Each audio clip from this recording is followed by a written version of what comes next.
So ayun guys, time check is 2:04 na ng hapon. Nakakuha tayo ng booking which is ayan. Late na tayo nagsimula. Late na rin ako nagising, 12 na ata. Well anyway, yan nga, nakuha tayo ng booking. Then ang ilo-load daw is isang box lang daw na flyers. Ay pinasasakay niya na daw kasi ayaw niya daw mabasa, baka umulan. So, all goods. Then, may toll fee din daw. Computing ko na lang daw. So, all goods kahit pa paano. Alam ni customer. Guys, update ko lang kayo. Time check is 3:56. Ang date kasi ngayon is June 19, birthday ni Rizal. So, maraming mga road na sarado dito sa Calamba. Kaso nga lang, ang pinaka-twist dito is yung pagpipikapan ko pa is doon pang boat end. Sarado yung sasakyan. Yung kalsada. So akala ko bukas yung isang way. So umikot ako na napakalayo. Tumakbo na ako ng 18.4 km. Ma-pick up lang yung ano na to, or booking na to. So unfortunately wala pa rin. Then yan, tinawagan ko si customer. Sabi niya, ay wait lang sir, baka maya daw open na. Ngayon hindi ko sure kung anong mangyayari. Kung kukuhanin ko pa ba tong order na to o ipapakancel ko na lang since ang oras is 3:57 na. So baka ma-pick up ko yun, mag-open yung kalsada dito mga alas 6 na or alas 5, I don't know. Makakarating tayo doon alas 8 tapos single booking lang. So let's see kung anong mangyayari, kung masasabayan ba natin to or tanungin na lang natin din si customer kung willing siyang kung willing siyang mag-wait para lang mahanapan natin ng kasabayan kasi lugi, diba? So yun, update ko na lang kayo. So ciao. So yun guys, continue ng vlog natin pero time check is 4:44 na ng hapon. Oh my god, anong oras na tayo nagsimula? Alas 4. Mag-alas 5 na. Kasi sarado dito yung mga kalsada eh. Gawa ng birthday ni Rizal eh. Well anyway, while waiting, tinanong ko na si customer. Sabi ko, tumawag ako dito sa booking na to. Sabi ko, sir, open na po ba yung kalsada dyan? Sabi niya, open na sir, may nakakadaan na truck. So yun, all goods. So while waiting, I think umuwi muna ako sa bahay. Nagantay ako siguro ng mga around 1 oras. Naka-on lang yung Lala Move app ko. So, may lumabas, Calamba to Manila. Sinuwipe ko na. Then pagka-swipe ko, ayun. So, from here to home base to pick up location is 2 kilometers lang. So, ginawa ko na. Sayang, di ba? Tapos Manila area lang din. So, along the road. So, another kita. Tapos, ang kagandahan dito is duplado pa yung toll fee natin, di ba? So, all goods in the hoods. So, update ko na lang kayo kung ano oras ko mapipick up si etong booking natin. Kasi ito unahin natin, yung pa Manila. Gawa na siya yung unang madadaanan dito sa area ko. So, update ko na lang kayo kung ano oras ko itong mapipick up. Ciao! So, ayun guys, time check is 4:56. Nandito na tayo sa booking na yan. So, pick upin na natin. Let's go! Okay po. Thank you po. Kuya, ito po yung pin. Sige po, 8 lang po. Answer natin na tayong tatlo pag-usap sa isang.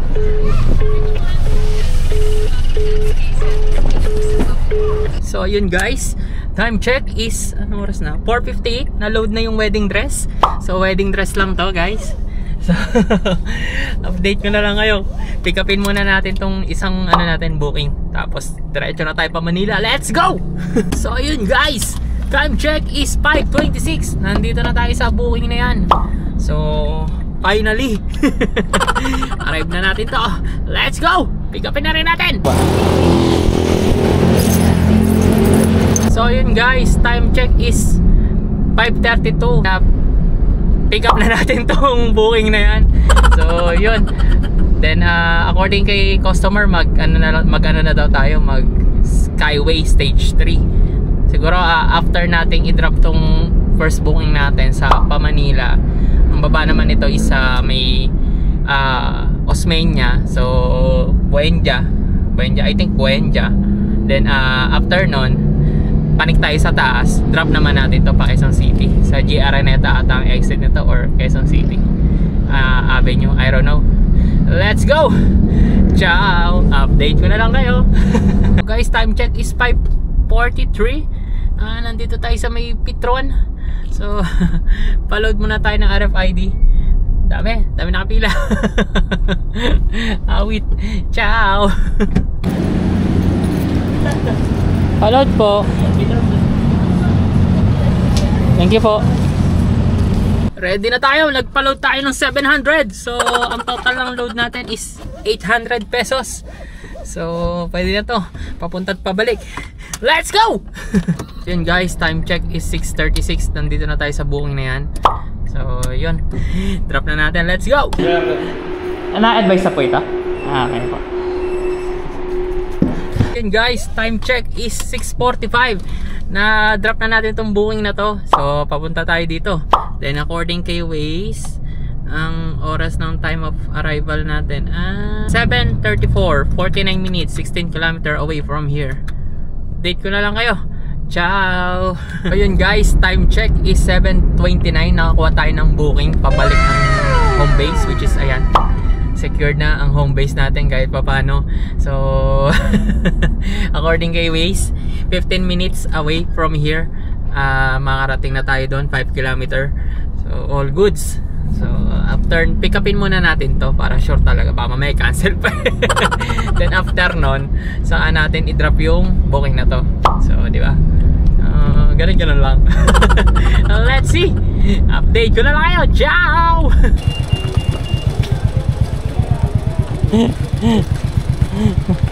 Nakita ko sa ano eh, 236. Kala ko babae ka usap ko. So ayun guys, time check is 7:49. Na-load na yung ating booking, which is ayan. Then yun, punta na tayo dito sa delivery natin sa Diliman. So ano natin, let's go! So ayun guys, time check is 8:32. Nandito na tayo sa drop off na yan. So medyo gutom na ako, buti may baon ng pagkain. So let's see, i-unload na natin to. Ciao!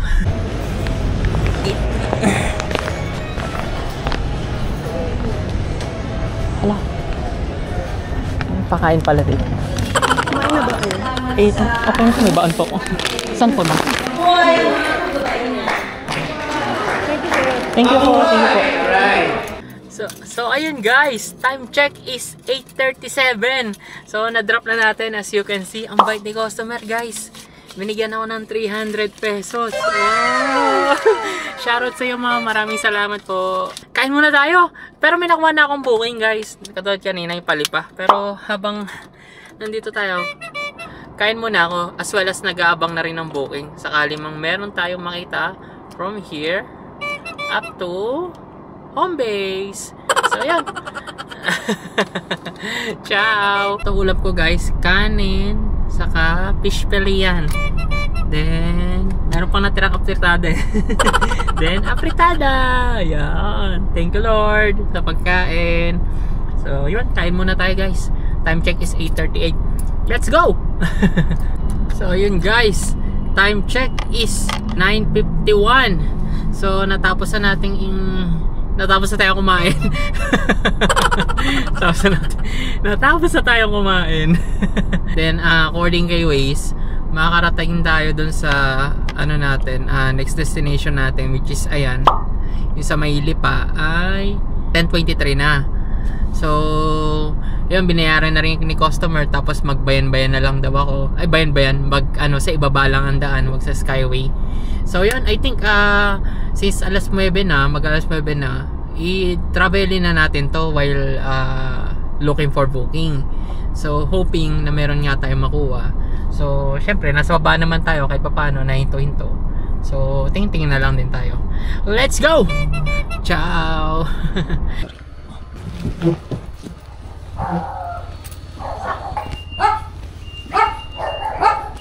Galing? Parang diretso pa po. Asa ikaw na yung bumalik? Opo. Ako nakita kanina.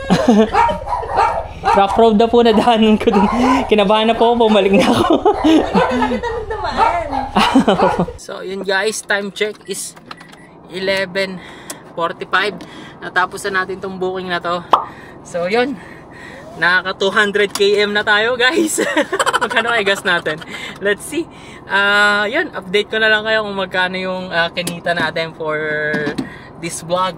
So nakatatlong bookings lang tayo. Tapos ang laki ng tips natin, saka paldo sa toll gate. At anong oras na din kasi tayo nag-start? Mga alas 4 na ata, yung parang official na start natin. Kasi yung parada dito sa sa area ko, may parada. Birthday ni Jose Rizal. So nagparada dito sa Kalamba. Sinara lahat ng, hindi naman, almost nasara lahat ng kalsada. Kaya eksakto pa yung pagpipick up. Ang unang first booking ko sarado dun. So yun, inintay muna natin mag-open. Well anyway, yun nga, yun, pagas lang ako, tapos kwentahin natin kung magkano yung kinita natin. So, ciao! So, ayun guys, eto na yung summary ng kinita natin for this vlog. So, eto guys, yan. Yung 1965 dyan, yan yung gross natin kay Lalamove na awas yung commission niya. Tapos yung 280, yan naman yung bonus natin sa toll fee, since nadoblado natin yung toll fee. Kasi nga dalawang double booking, tapos pares pang Dadaan Expressway. Tapos yung 105, ganun din, damaan ng stage 3, Quirino ang baba. Then yun.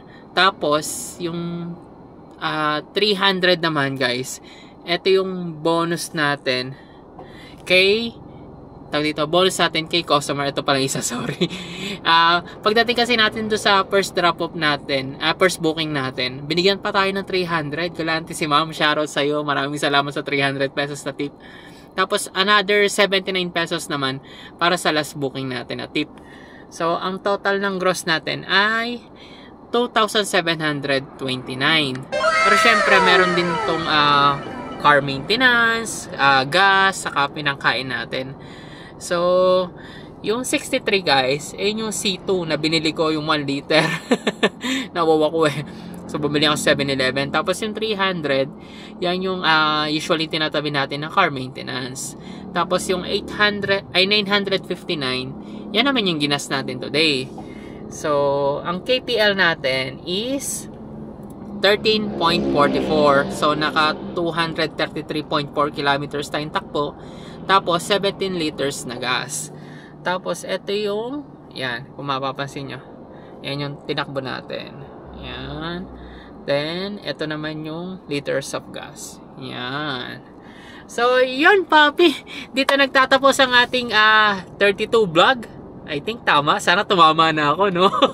So, kung nag-enjoy ka sa video na to, papi, huwag mong kalimutang mag-subscribe! Yan! Para naman tuloy-tuloy ang pag-uploads natin. At syempre, huwag mo na din kalimutang i-click yung notification bell. So, para updated ka sa mga vlogs natin.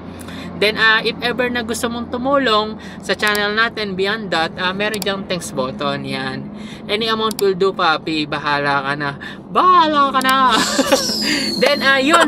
Syempre, share ko na din sa inyo. Lalo na, kung gusto, ewan ko, piling ko nakakatipid naman to sa gas. Etong car fan ko. Ako, hindi nyo kita. Sana kita nyo. Yan, yan. Kita sana yan. Kiniklik ko lang yan Yan. Then, pagka kanilik yan, ilaw na siya. Ay, iikot na siya. Yan. Tapos, ang usualing hangin ko is number 1 lang. So, ayan, Naka 26 pa nga ako kasi gabi na. So, yun, papi. Lalagay ko na lang yung link sa description, papi, para if ever na gusto mo. Inakalap lang naman siya sa headrest. Then, syempre, if ever na gusto mo ding maging isang part-time Lalamove driver, lalagay ko na lang yung link sa description. Tapos, lagay mo yung referral code ko para may libre kang 300 Lala credit na pwede mong magamit every booking na natatapos mo. Libre na yon guys. So, lalagay mo lang yung referral code ko. Kasi, ito yung, tawag dito, pagkakamali na nagawa ako nung una pa lang ako, hindi ako naglagay ng referral code ng kapwa ko Lalamove driver. So, wala akong 300 pesos. So, this time, sineshare ko sa inyo para naman kahit papano, may bonus ka. So, may bonus ka, syempre, may bonus din ako. So, give and take tayo. Kasi, sayang yung, yung opportunity na to kung hindi mo ilalagay, tapos ipo-push through mo naman tong Lalamove part-time, kitaan if ever na magugustuhan mo. Then yun, I think dito na nga talaga nagtatapos ang 32 vlog natin. So wag kang mawawala sa next video natin. Maraming salamat sa panonood. Sana may natutunan ka. Hanggang sa muli. Ciao. Thank you.